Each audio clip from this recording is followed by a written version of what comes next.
요한계시록 2장을 강해 통독을 합니다.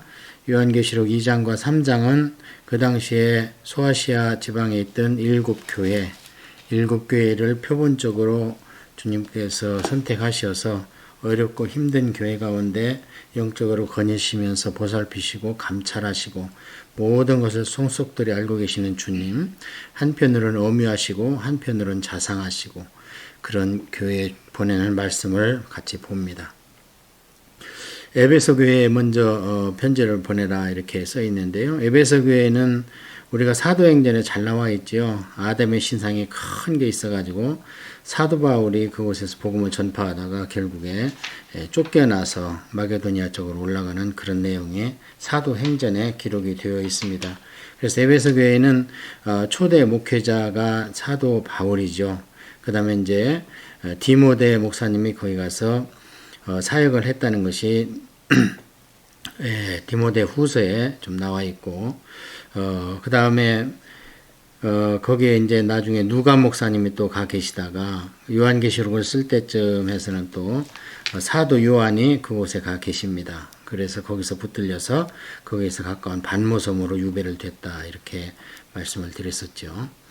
에베소 교회의 사자에게 편지하라. 오른손에 있는 일곱 뼈를 붙들고 일곱 금촛대 사이를 거니시는 이가 이르시되. 여기 에베소 교회 사자에게 편지하라 1장에서 말씀드린 것처럼 여기는 엥겔로스 해가지고 천사로도 번역이 되는 단어지만 여기에서는 당시에 거기에 목회자로 보는 게 옳죠. 왜냐하면 사람이 보는 편지를 써가지고 사람의 글로 보내는데 구태여 천사한테 그렇게 할 필요가 없는 거지요.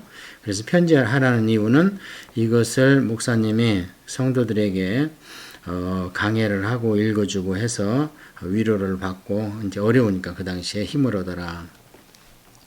그래서 오른손에 일곱 뼈를 붙들고 이거는 목회자들이나 성도들을 주님께서 장중에 꼭 붙들고 계신다. 그런데 쓸데없는 성경 비판자들은 그렇게 이야기를 합니다. 여기에 보면은 그 일곱 뼈를 오른손으로 이렇게 딱 붙들고 있는데 또 나중에 오른손으로 사도 바울을 일으켰다 하는 것이 1장에 나오잖아요. 그럼 오른손이 어떻게 두 개냐 예수님은. 그것은 말장난입니다. 네, 이건 영적인 세계예요. 그래서 오른손에 일곱 뼈를 붙잡고 일곱 금촛대 사이를 거니시는 이가 이르시되 예수님이라고 말씀하셨습니다.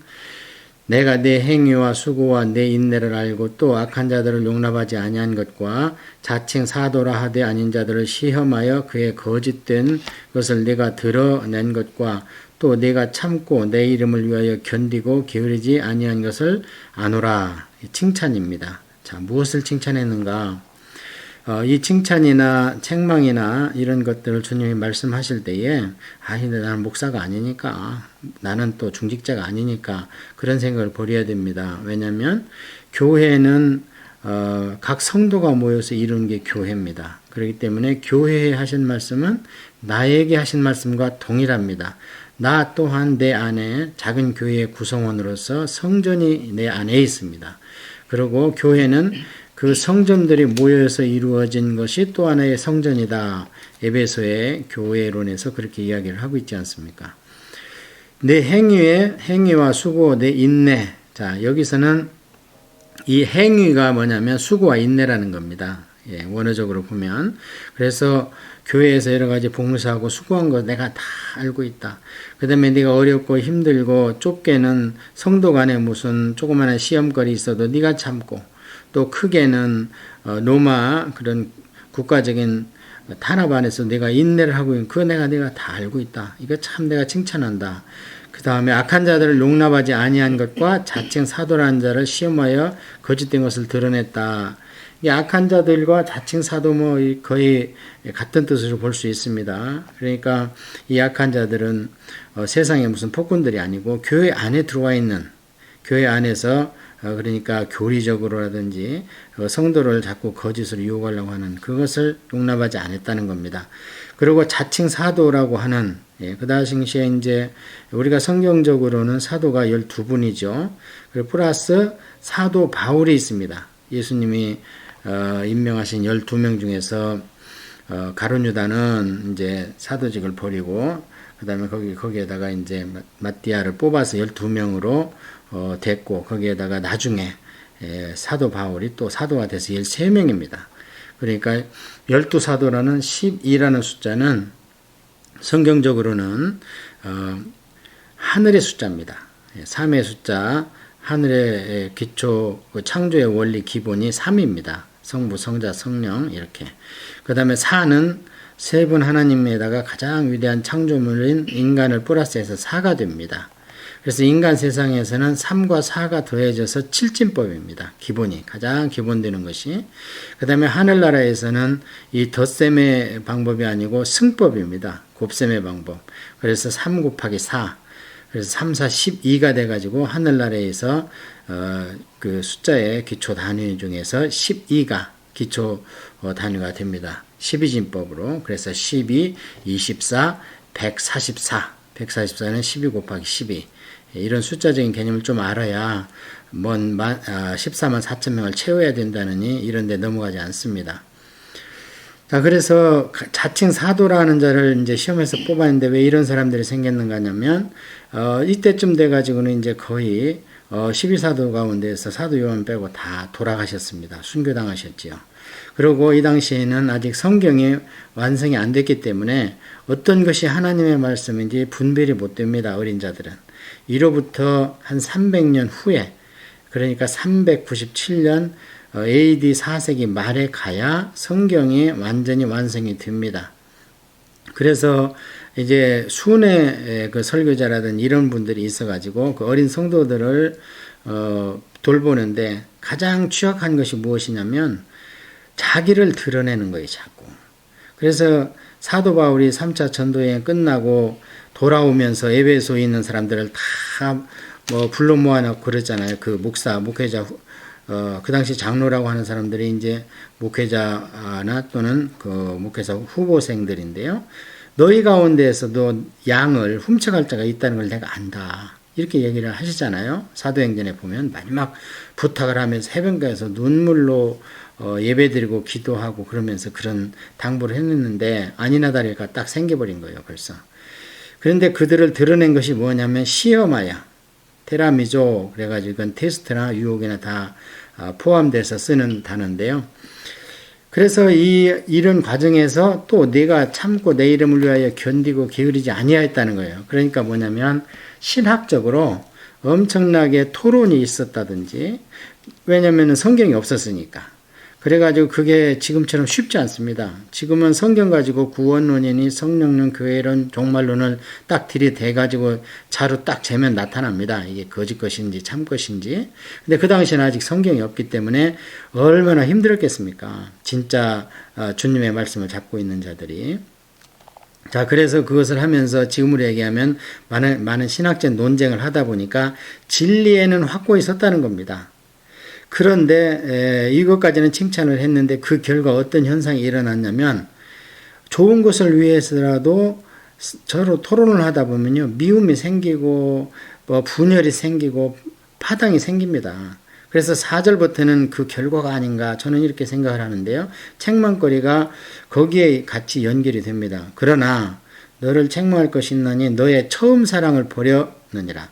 그러므로 어디에서 떨어졌는지를 생각하고 회개하여 처음 행위를 가지라. 만일 그러지 아니하고 회개하지 아니하면 내가 네게 가서 네 촛대를 그 자리에서 옮기리라. 예, 처음 사랑을 버렸다는 것은 우리가 이제 정말 주님을 영적으로 만난 사람들은요, 주님과 영적으로 본 어게인 하는 순간을 잊지를 못합니다. 예, 물론 어떤 사람들은 디모데식으로 말씀을 듣다가 그냥 진리에 꽉 붙들려 가지고 그런 희열과 환희가 없이 본어게인 하는 분도 있을 수가 있습니다. 그러나 사도 바울처럼 확 뒤집어져 가지고 막 환상도 보고 주님의 틀림없는 영적인 인이 딱 예수 그리스도의 인이 머리에 박히는 그런 엄청난 그 본어게인의 놀라운 그런 것을 체험한 사람도 많이 있습니다. 예. 누가 어떤 모양으로 보내기를 했든 간에 그 처음 사랑은요, 세상이 다 내 것 같고, 귀신은 내가 다 때려잡을 수 있을 것 같고, 성경은 그냥 읽으면 이해가 되는 것 같고, 막 기도를 못해서 안달이고, 교회 가는 날이 그리워지고, 그런 때가 있습니다. 그런데 논쟁을 하다 보니까 그런 걸 잃어버린 거예요. 예. 그러니까, 사도 이 요한을 우리가 사랑의 사도라고 하는데요.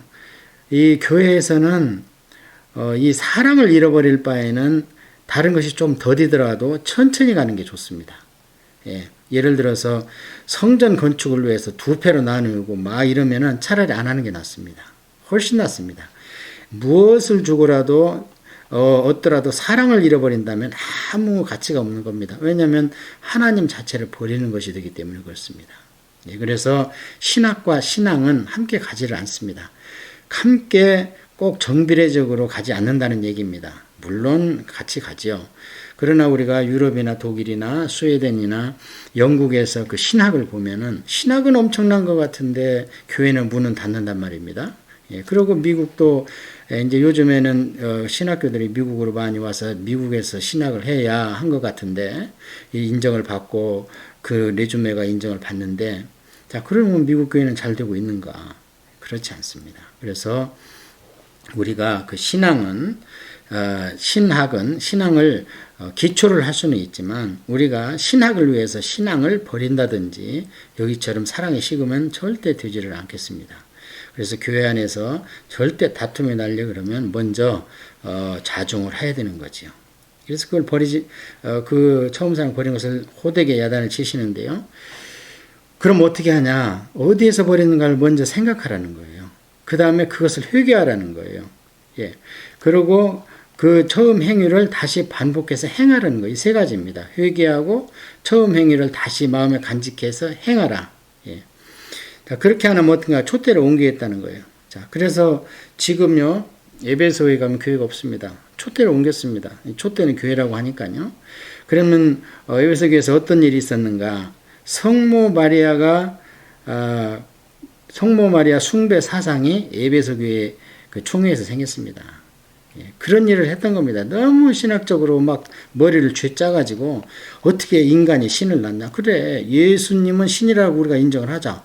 근데 어떻게 인간이 신을 낳냐. 신이 신을 낳는 것이지. 그러다 보니까 마리아 숭배 사상이 나오고 마리아 승천 사상이 나오고 마리아도 죄가 없이 태어났다는 이런 엉터리 없는 그 천주교 신학이 에베소에서 시작을 했던 겁니다. 그래서 교회가 지금 없습니다. 흔적도 없습니다. 예, 참 주님의 말씀은 이렇게 엄미하십니다. 자, 근데 또 책망할 것이 있는데요. 오직 내게 이것이 있으니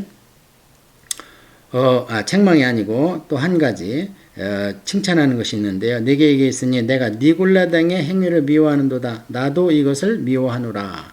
그럼 니골라당이 누군가? 이 니골라는 우리가 사도행전에서 유추해 볼 수 있습니다. 니골라는 사도행전에서 초대교회 베드로 목사님이 총회장일 때에 5,000명의 그 성도, 세례 성도 가운데에서 7명의 집사를 뽑을 때 뽑힌 분 중에 한 분이 니골라입니다. 그래 거기에 니골라의 이력이 잘 나와 있습니다. 니골라는 원래 그 안디옥 교회가 있는 안디옥, 수리아 안디옥에 있는 헬라인 출신입니다. 그리고 머리가 출중한가 봐요. 거기에서 유대교를 받아들였습니다. 유대교를 받아들여서 예루살렘에 왔습니다. 유대교의 성지고 본원지니까. 예루살렘에 와서 보니까 핍박받는 나세렛 예수당이라는 것이 있다. 이런 얘기를 듣고는 가서 알아보니까 그게 진린 겁니다. 그래서 예수님당인 기독교로 들어와서 초대교회 7 집사로 뽑힙니다. 근데 여기 보니까 이 사람이 다시 어떻게 했느냐면은 거기에 만족하지 못하고 영지주의로 간 것 같습니다. 왜냐하면 우리가 이 뒤에 니골라의 행위가 나오는데 이 행위를 미워했다는 얘기가 뭘 얘기하냐면은 그 발람의 교훈을 쫓았다. 우상과 음란 이런 거를 니골라당과 발람이 맥락을 같이 한다. 이렇게 나오는 것을 봤을 때에 이 니골라는 영지주의에 빠진 것 같습니다. 영지주의라는 것은 그노시즘이라고 하는데요. 영적인 것도 공부해서 지식을 쌓아서 통달할 수 있고 다달할 수 있다는 게 영지주의입니다. 이건 헬라 철학과 아주 유사한 겁니다. 그래서 그 영지주의에 빠져가지고 그들의 영적으로 머리로 지성으로 영을 연구하고 그 다음에 육은 영을 담고 있는 그릇에 불과하다. 그래서 이 육은 타락하고 구원받지 못하고 이건 함부로 행해도 된다. 해서 육을 음란과 방탕과 우상에 내 던져버립니다. 그냥. 그래서 거기에 빠진 것 같습니다. 그러니까 너무 이렇게 신앙이 없이 신앙만 하다 보면, 머리로 신앙생활을 하다 보면 잘못되면 내가 다른 사람 앞에서 인정받고 고개는 뻣뻣이 들 수 있지만 자기는 망하는 길로 갈 수 있는 겁니다. 자, 귀 있는 자들은 성령이 교회들에게 하시는 말씀을 들을지어다. 이기는 그에게는 내가 하나님의 낙원에 있는 생명나무의 열매를 주어 먹게 하리라. 예. 그래서 여기에 보면 교회들에게 하는 말을 들을지어다. 그래서 이 편지들을 이제 많은 교회들이 돌려 읽었을 테고요. 이 편지 중에 하나는 에베소 교회에 갔지만 다른 교회에 대한 주님의 말씀도 같이 그 앞에서 봉독이 됐을 겁니다. 그리고 여기에 보면 또 생명나무가 있습니다. 이 생명나무는 원래 창세기에 나오는 에덴 동산에 생명나무와 선악을 알게 하는 나무가 동산 중앙에 있었는데, 선악을 알게 하는 나무를 그들이 따먹기 때문에 생명나무를 거기에서 따먹지 못하도록 쫓아냈습니다. 그런데 이 생명나무가 요한계시록에 보면은 하나님 나라 성전의 생명수 강가에 시절을 쫓아 맺는 생명나무 과실이 있습니다. 그래서 이것을 따먹으면 아마 영생을 하는 것 같습니다. 왜냐하면 창세기에서 네가 그렇게 타락한 가운데에서 생명나무를 먹고 영생을 하는 것은 곧 저주다. 그래서 에덴 동산에서 쫓아내는 것을 봐서 그렇습니다. 이 얘기는 뭐냐면 영생을 주겠다는 겁니다. 여기에서 이 교회들이 또는 성도들이 위에 얘기한 것들을, 책망한 것들을 이기는 그에게는 내가 구원을 선물로 주겠다.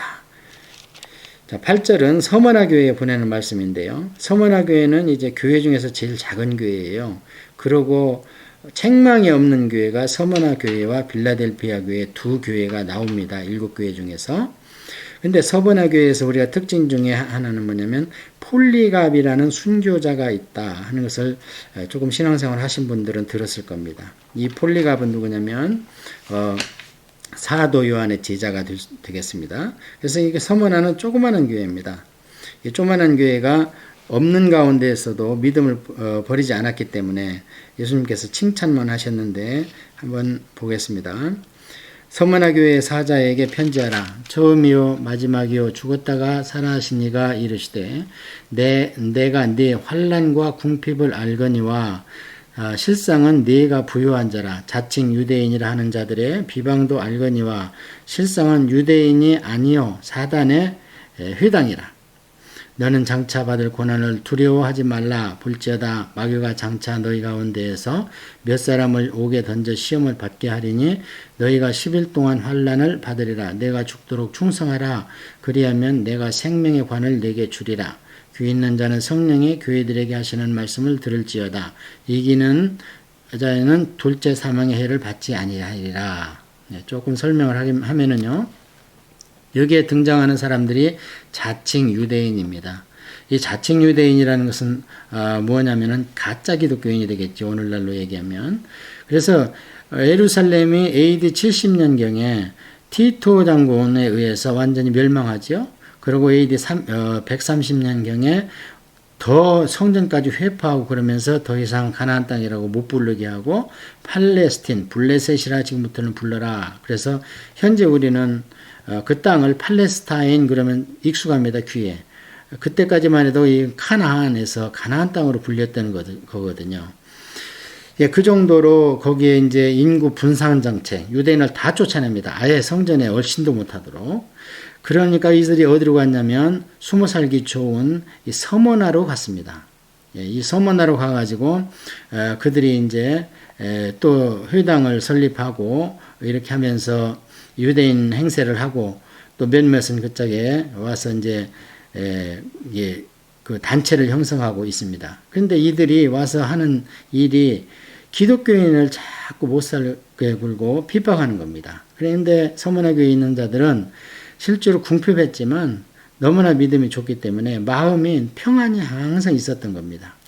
그래서 사탄이 그 꼴을 보지를 못하고 폴리갑 같은 분들을 내어줘가지고 실제로 그 큰 청동으로 소를 만들어가지고 시뻘겋게 닳고가지고 우리 폴리갑 이런 속사도님을 갖다가 그 위에 앉혀가지고 쇠가 식는지 네가 타는지 보다. 이렇게 해가지고 사형을 시켰다는 겁니다. 아주 그래가는데 이 유대인들이 사실은 모여가지고 그렇게 회당을 하고 모이는데 주님 눈에 보이기에는요 그게 그 사탄의 회당이라는 거예요. 사탄의 회, 사단의 모임이라는 거예요. 그래서 서문화교회를 통해서는 어렵고 힘든 일이 있더라도 그러고 물질이나 이런 육신의 풍요보다는 마음의 믿음 안에서 마음의 풍요를 가진 자가 진짜 주님이 칭찬하는 자고 부유한 자인데 그들을 위해서는 내가 둘째 사망의 해를 받지 않게 하겠다. 이게 상당히 중요한 말씀이죠. 아까는 생명나무를 먹게 하겠다 그랬는데 그 구원과 영생이라고 그랬죠. 둘째 사망의 해를 받지 않는다는 것도 똑같습니다. 사람은 누구나 한 번은 육신이 태어납니다. 근데 그 중에서 주님을 믿는 분들은 영적으로 또 한 번 태어납니다. 그래서 born again 그렇게 이야기를 합니다. 그 다음에 사람은 누구나 한 번은 죽습니다. 그 죽음은 육신과 영혼의 분리입니다. 그 다음에 두 번째 여기 나와 있는 두 번째 사망은 무엇인가? 영혼이 거듭나지 못한 사람은요 또 한 번 죽습니다. 그래서 우리가 다시 난 사람은 한 번만 죽습니다. 육신에. 그래서 요한계시록 19장에 보면 둘째 사명의 심판이 있거든요. 그때 가서 설명을 드리기로 하고요. 그러면은 성도들은 언제 죽느냐? 본어게인하고 이 땅에 살면서 서서히 죽어가는 거, 그것을 성화라고 그럽니다. 그래서 우리는 두 번째 사망에 이르지 않는 대신에 육신이 있는 동안에 우리는 육신이 이 땅에서 여러 가지 어려움을 당하면서 견디고 오래 참으면서 서서히 나를 죽여가는 것. 그게 사도 바울의 신학이지 않습니까? 자, 12절에는 이제 버가모 교회에 보내는 말씀을 한번 또 보겠습니다. 버가모 교회 사자에게 편지하라. 좌우에 날쌘 검을 가지신 이가 이르시되 네가 어디에 사는지를 내가 아노니 거기는 사단의 권자가 있는 데라. 네가 내 이름을 굳게 잡아 내 충성된 증인 안디바가 너희 가운데 곧 사단이 사는 곳에서 죽임을 당하는 때에도 나를 믿는 믿음을 버리지 아니하였도다. 엄청난 축복이죠. 엄청난 주님의 칭찬입니다. 그래서 이제 이 당시에 아까 그 서머나 교회도 그렇지만 이 유대인들 또 사단의 회 또 우상의 전각들 이런 것들이 엄청 많습니다. 그런데 여기에서는 이제 안디바라 하는 분을 이제 교회사적으로는 이제 너무 초기뿐이라 언급이 안 되는 분입니다. 근데 이 안디바라는 분을 데려다가 얼마나 농락을 하고 사탄이 사는 곳에 그러니까 우상 전각에 끌려가서 거기서 죽임을 당한 겁니다. 얼마나 참혹하게 죽임을 당했겠습니까? 자기들 딴에는 크리스찬을 데려다가 제물로 아마 바친다 해가지고 그렇게 한 것 같은데요. 그런데도 그런 걸 보고 내가 한 번 죽지 두 번 죽기는 싫다 하면서 성도들이 믿음을 지켰다는 겁니다. 그것을 주님이 귀하게 보고 있다는 거예요. 근데 그 일을 당하고 그 일을 보고 목도하고 있던 사람들한테 이런 말씀이 굉장한 힘이 됐을 겁니다. 아, 내가 헛걸 믿고 있는 게 아니고 내가 속는 게 아니고 저놈들이 속고 있구나. 주님이 우리를 이렇게 풀꽃같이 보고 계시고 우리의 사정을 속속 들이 다 알고 계시는구나 하면서 엄청난 위로를 받았을 것 같습니다. 그러나 네게 두어 가지 책망할 것이 있나니 세상에 이런 교회에도 책망할 것이 있답니다. 거기 네가 발람의 교훈을 지키는 자들이 있도다. 발람이 발락을 가르쳐 이스라엘 자손 앞에 걸림돌을 놓아 우상의 제물을 먹게 하였고 또 행음하게 하였느니라. 이와 같이 네게도 니굴라당의 교훈을 지키는 자들이 있도다.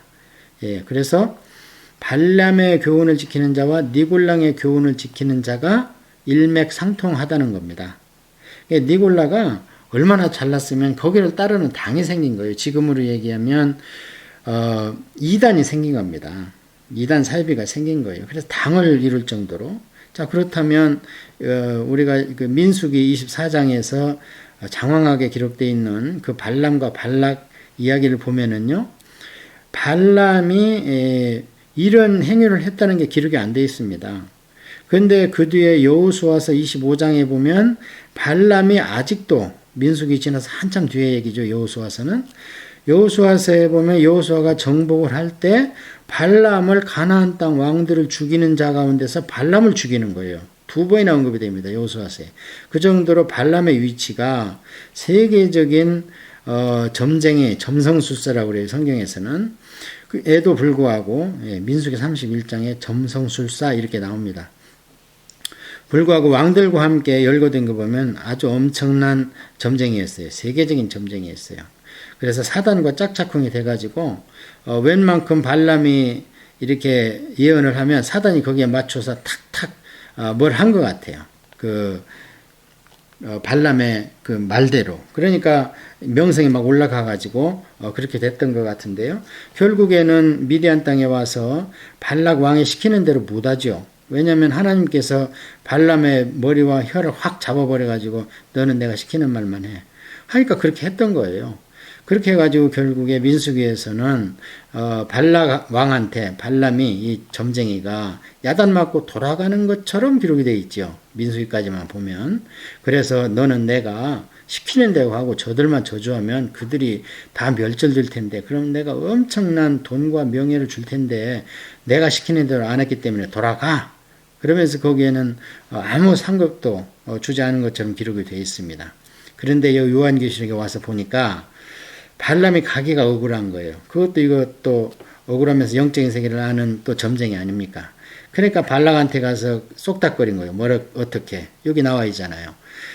이스라엘 민족을 멸망시키는 것은 다른 신 가지고는 안 된다. 다른 귀신들은 다 피조물된 귀신들이고 신들이고 쪼무레기들이고 진짜 신 중의 신, 왕 중의 왕은 여호와인데 그가 잡고 있는 게 이스라엘 민족이다. 그렇다면 이스라엘 민족을 손댈 수 있는 분은 그분밖에 없다. 그러니까 발락 왕이 그럼 뭐냐?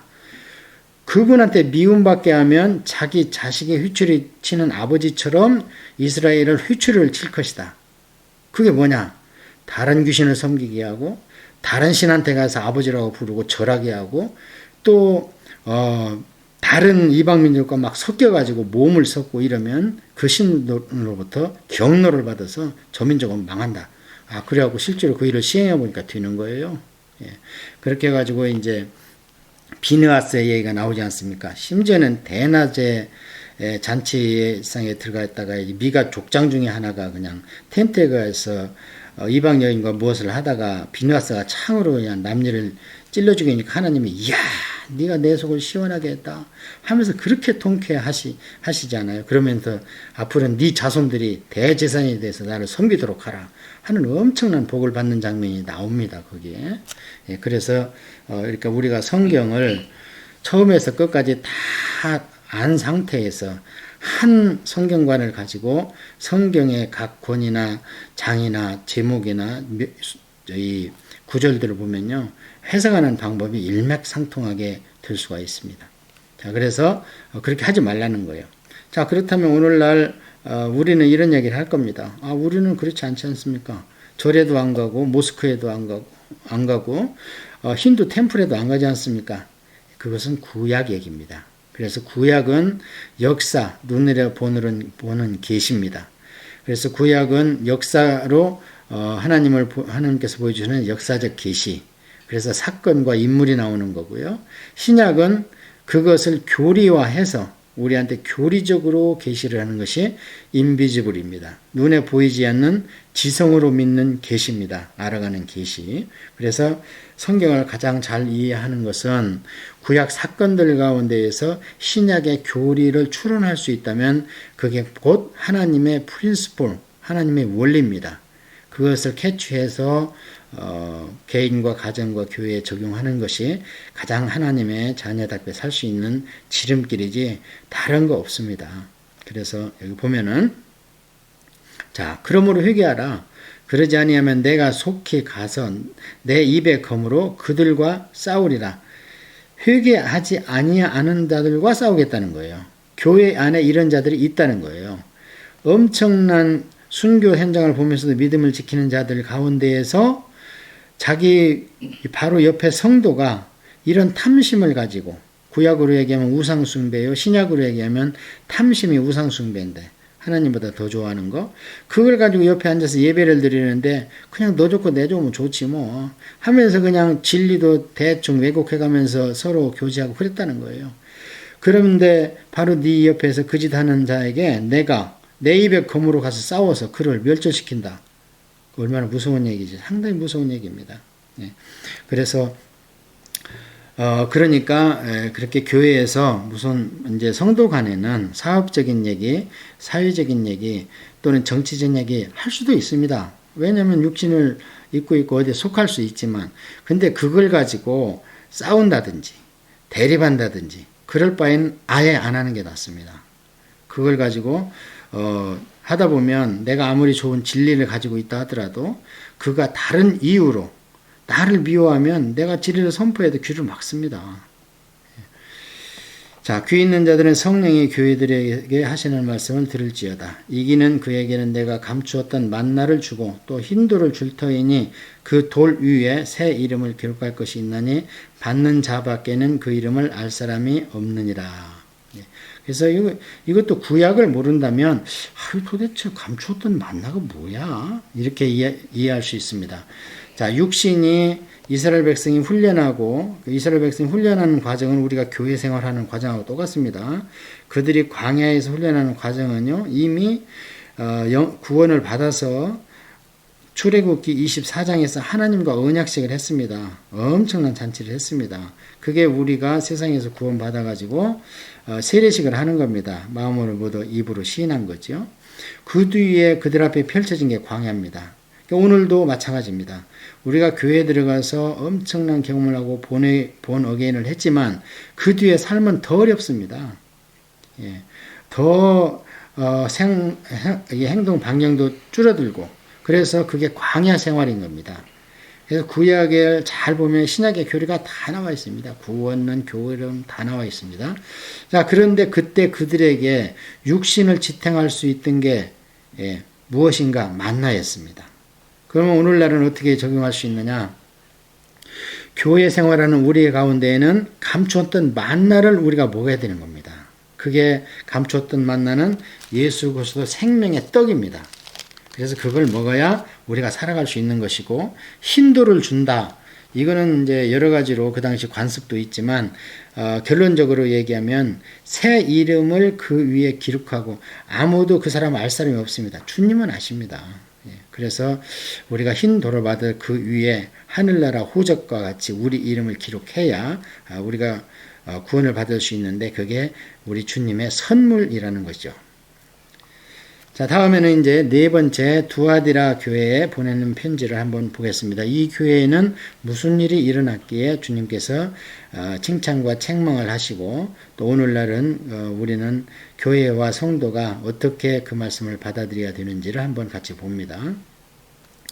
자, 두아디라 하면은 우리가 언뜻 생각나는 게 그 빌립보 교회의 주축들이 됐던 루디아죠. 루디아가 자주색 당자인데 두아디라 출신이고 얼마나 세계적인 그 여성 비즈니스맨인지 그 빌립보에 와서 자리를 딱 잡고 살고 있지 않습니까? 그걸 봤을 때 두아디라는 돈이 많구나, 엄청나게 부유하구나 이런 것을 우선 일단 엿볼 수가 있죠. 두아디라 교회의 사자에게 편지하라. 그 눈이 불꽃 같고 그 발이 빛난 주석과 같은 하나님의 아들이 이르시되 내가 네 사업과 사랑과 믿음과 성령과 인내를 아노니 네 나중 행위가 처음 것보다 많도다. 여기에 이제 네 사업 그래가지고 비즈니스가 번창했다 그 얘기가 아닙니다. 신약 성경은 사실 우리가 세상에서 돈을 얼마나 잘 벌고 높은 지위에 올라가는가에 대해서는 별로 언급이 없습니다. 신약 성경에서는 하나님이 필요하면 그렇게 주시고 하나님 뜻대로 살면 안 줄 이유가 없지요. 왜냐하면 그래야 교회에도 유익이 되고 성도를 섬기는 데 유익이 되니까. 그렇지만 여기서 사업이라는 것은 그 뒤에 열게 사랑의 사업, 믿음의 사업, 섬김의 사업, 인내의 사업, 전부 영적 사업을 이야기하는 겁니다. 왜냐하면 내 나중 해가 처음 것보다 많다 그러니까 이게 점점 성숙해가면서 더 많은 희생과 봉사를 하고 있다. 이게 정말 주님께서 바라는 거지요. 에베소 교회와는 정반대 현상 아닙니까? 네. 그러나 내게 책망할 일이 있노라. 자칭 선지자라는 여자 이세벨을 내가 용납하매니 그가 내 종들을 가르쳐 꾀어 행음하게 하고 우상의 제물을 먹게 하는도다. 아까 나와있던 발람이나 또는 니골라당이나 여기 이세벨이나 일맥상통하는 게 우상 섬기고 행음하는 거예요. 그리고 우상 제물을 먹는 거예요. 예. 자, 여기 와서 우리가 하나 짚고 넘어갈 게 있습니다. 고린도전서를 우리가 읽다 보면은 마치 사도 바울께서 우상의 제물을 먹어도 되는 것처럼 얘기한다고 하는 분들이 있는데요. 그렇지 않습니다. 대원칙은 우상 제물을 먹으면 안 됩니다. 그러나 이건 율법은 아닙니다. 절대. 왜냐하면 깨름직해서 다른 사람한테 시험거리를 만들어 주는 거예요. 그 당시 고린도 교회는 고기가 먹고 싶으면요, 우상 제단에 바쳐지지 않은 고기는 살 수도 없고 먹을 수도 구할 수도 없습니다. 그런데 교회에서 성도가 온다 그러고 목사님이 신방 온다는데 어떻게 고기 대접을 안 하겠습니까? 그럼 할 수 없이 우상에 바쳐진 고기를 사오는 거예요. 거기에는 우상 신전에 여창이 있어가지고 그들이 화대로 고기를 받습니다. 그럼 그걸 시장에 내다 팔아서 돈을 챙기는 거예요. 그 창기 여자들이. 그렇기 때문에 그 고기 아니고는 구할 수 없는 거였습니다. 그러니까 고기를 차려놓으면 대부분 압니다. 저거 우상에 바쳤던 건데 저 집사가 돼가지고 저런 고기를 사다 먹어도 되나? 이렇게 넘겨짚을 수 있다는, 그러면서 뭐가 깨지는가? 관계와 사랑이 깨진다는 거예요. 관계와 사랑이. 그래서 성도 간엔 사랑 이외에 을 뛰어넘는 미덕이 절대 없다니까요. 예. 그래서 여기도 보면은 우상제물은 깨름직하니까 안 먹는 게 좋습니다. 그 깨름직한 거 집어삼기 하고 소화가 제대로 되겠습니까? 우리 몸이 유기적으로 다 연결이 돼 있는데 기분 나쁘게 먹은 음식이 소화가 잘 되겠냐고요. 예. 자, 그래서 여기서 중요한 것은 그게 아니고 이세벨이라는 여자인데, 이세벨은 이게 이제 북이스라엘 아합 왕, 7대 왕 아합 왕의 부인입니다. 출신은 이게 두로의 딸입니다. 그래서 두로와 시돈이 조그만한 지역인데 중개무역을 하고 돈을 엄청나게 많이 번 항구 도시예요.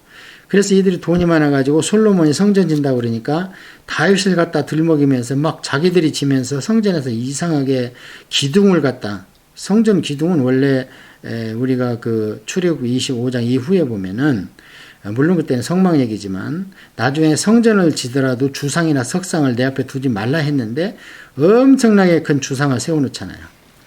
그러고 나서 성전이 완성됐는데도 금을 그냥 5만 달란트입니까? 또 막 갖다 바치는 거예요. 그들이 발전한 것이 뭐냐면은 건축입니다. 건축업. 예. 그래서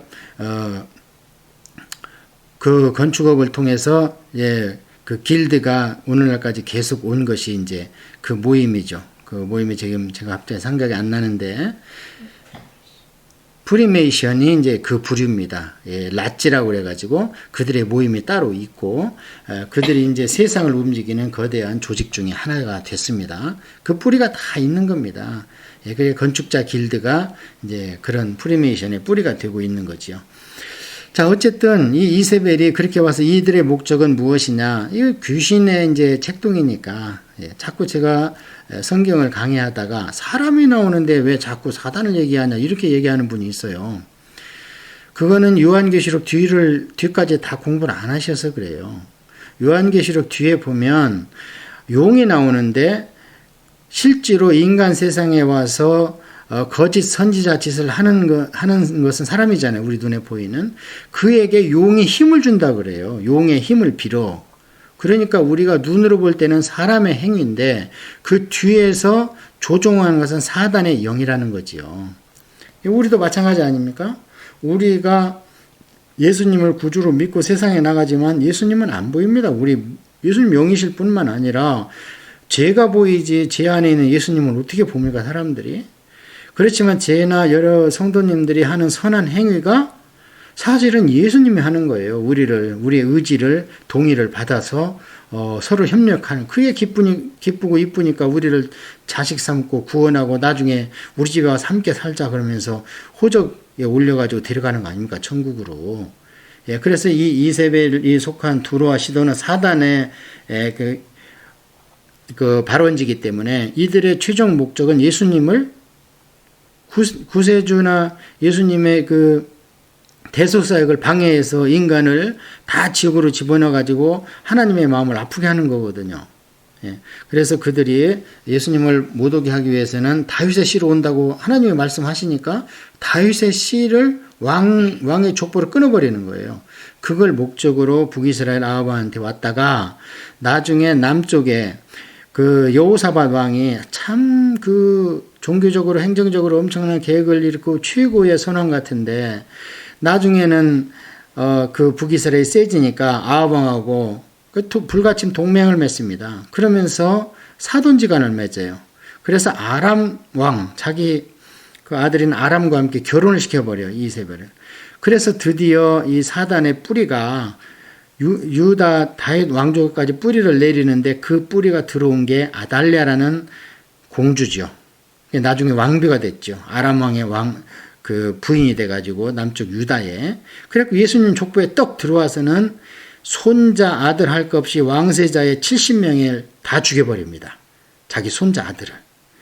물론 이제 아들들은 뭐 에디오파의 사람을 통해서 죽기도 하고 이런 일이 있지만 어쨌든 나머지 손자 남은 것을 그냥 다 죽이고 자기가 6년 동안 왕이 되고 애헴하고 있지 않습니까? 끝난 줄 알았는데 손자 그 1살짜리를 다 쓰러져가는 여호와의 전 누가 쳐다보지도 않죠. 그러니까 그 냄새나고 그런 데다 숨겨가지고 6년을 키웠다가 여호사다 그 대제사장이 이제 드디어 개혁을 일으켜가지고 아달랴를 죽임으로써 다시 예수님의 족보가 살아나는 그런 사건이 있었는데 그 주인공이 이세벨과 아달랴라는 거예요. 그런데 그들이 지금 여기 들어왔다는 거죠. 자, 그래서 그러니까 참 아이러니컬한 것은 엄청난 믿음과 섬김과 인내의 사랑과 이런 사업이 번창하고 교회가 막 커나가고 이러는데 평안한 것 같은데 주님이 보니까 니들 안에 그런 사람이 섞여 있는데 어떻게 그들과 함께 서로 섞여서 신앙생활을 하냐 이 사람들아. 그러니까 빨리 그들에게 회개할 기회를 줘가지고 돌이키도록 해라. 안 그러면 볼지어다 내가 그를 침상에 던질 것이요 또 그와 더불어 간음하는 자들도 만일 그의 행위를 회개하지 아니하면 큰 환난 가운데 던지고 내가 사망으로 그의 자녀들을 죽이리니 모든 교회가 나는 사람의 뜻과 마음을 살피는 자인 줄 알지라 내가 너희 각 사람의 행위대로 갚아주리라. 예, 거기 이제 그 회개하지 않는 그 선지자 이세벨 땅에 속한 사람들을 침상에 던진다 그랬는데 그건 침상이 아니고 병상입니다. 이 단어가 어디에서는 식탁으로 쓰였고요. 어디에서는 병상, 어디에서는 침상으로 쓰입니다. 그러니까 그 나쁜 사람들을 뭐 자빠져 자고 편히 쉬라고 침대에 던질 리는 없고 아마 병상에 들어누워서 못 일어나게 그걸로 던져버린다고 하는 거고 질병으로. 그 다음에 그 자녀들도 사망으로 내칠 거다. 그러니까 교회 안에서 분명히 잘못 알고 있으면 적당히 기회를 봐서 좋게 진리를 집어넣어 줘야지 어떻게 그냥 너도 좋고 내도 좋고 이렇게 사느냐. 아까 버가모 교회와 마찬가지로 여기도 교회 안에 섞여 있다는 거예요. 또 니들은 모르지만 나는 다 알고 있다. 예, 그러면서 주님께서 네가 진정 그를 사랑한다면 그가 돌이켜 회개할 수 있도록 기회를 주라. 예, 물론 슬기롭게 해야 됩니다. 예, 오늘날 다른 사람 말 듣고 전도 받는 일이 참 희귀하게 됐습니다. 예, 자기가 곤궁해져 가지고 신이 시여할 때 그 신은 바로 하나님이다 하면 딱 낚이는데 그냥 멀쩡한 사람 데려다 앉혀놓고 우리 주님 얘기하려고 하면 너무나 힘들고요. 잘못하면은 참 이게 세속화되어 있는 그 세계관에다가 우리 기독교 세계관으로 대립하다 보면요 다투어요. 그럼 그만둬야 됩니다. 싸워서 이겨가지고 전도된 사람 단 한 명이나 있습니까? 우리든 여러분이든 다 똑같습니다. 절대 안 됩니다. 그거는. 그래서 기회를 잘 보라고 제가 거듭 말씀드리는 거예요. 아주 악한 시대가 됐습니다.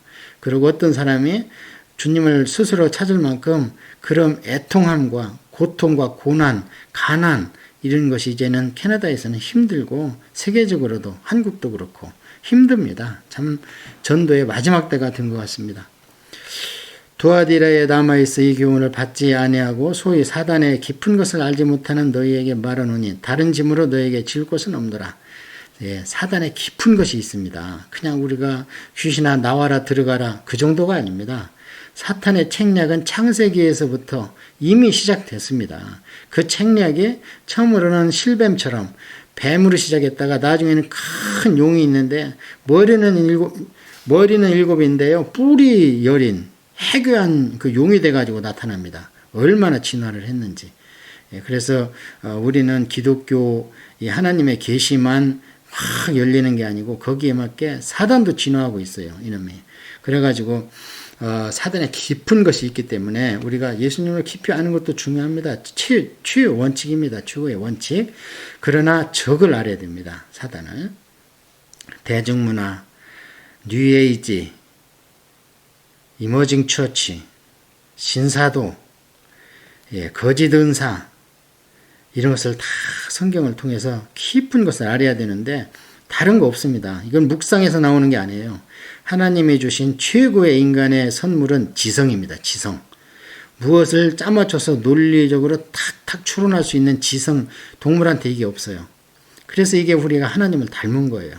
그래서 열심만 내고 성경만 조금 본다면 성경 안에 캐논이라고 이것을 자로 잴 수 있는 딱 그 표준이 다 있습니다.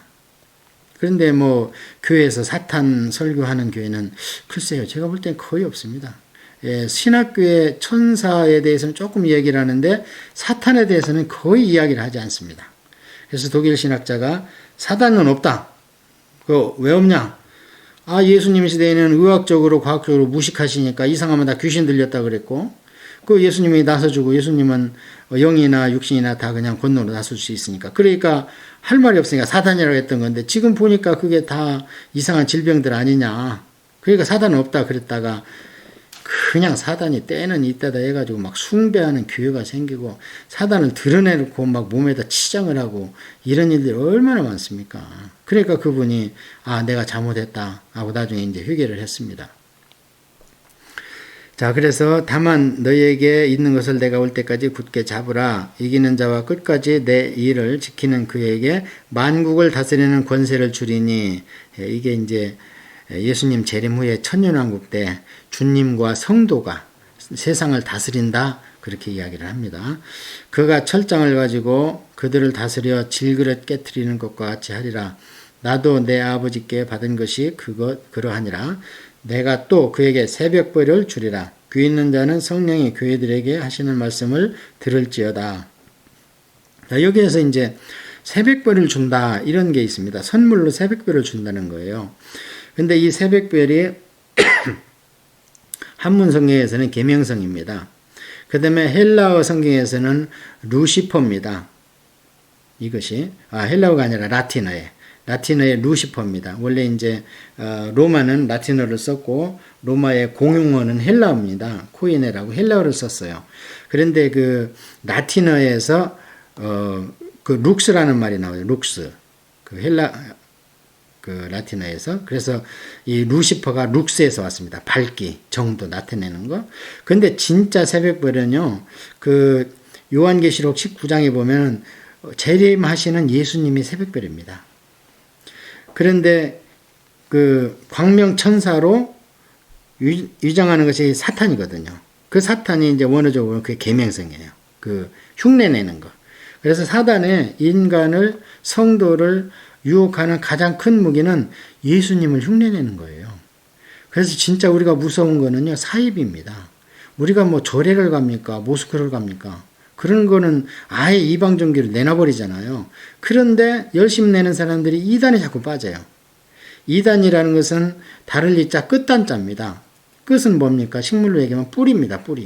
뿌리가 시궁창에 박혀 있기 때문에 결국에는 그 나무는 죽습니다. 그런데 열매와 그 이파리는요, 포함직도 하고 먹음직도 한 거예요. 그래서 이단과 사입이 그러잖아요. 이단은 다를 이 끝단이고, 그러니까 깊이 묵상을 해보고 성경적으로 이단을 판별해야 되는 거고, 사입이는 뭐냐? 사이비입니다. 유사한데 한 걸음 더 나가보니까 아닐 비자예요. 그래서 이단과 사이비가 우리 성도를 다 도둑질해 가는 겁니다. 그래서 우리가 진짜 계명상 새벽별인 주님을 따라가서 그 새벽별을 받아야지 가짜로 치렁치렁 빛나게 오는 것은 성경으로 분별해야 된다. 깊이 새길 말씀이라고 생각됩니다.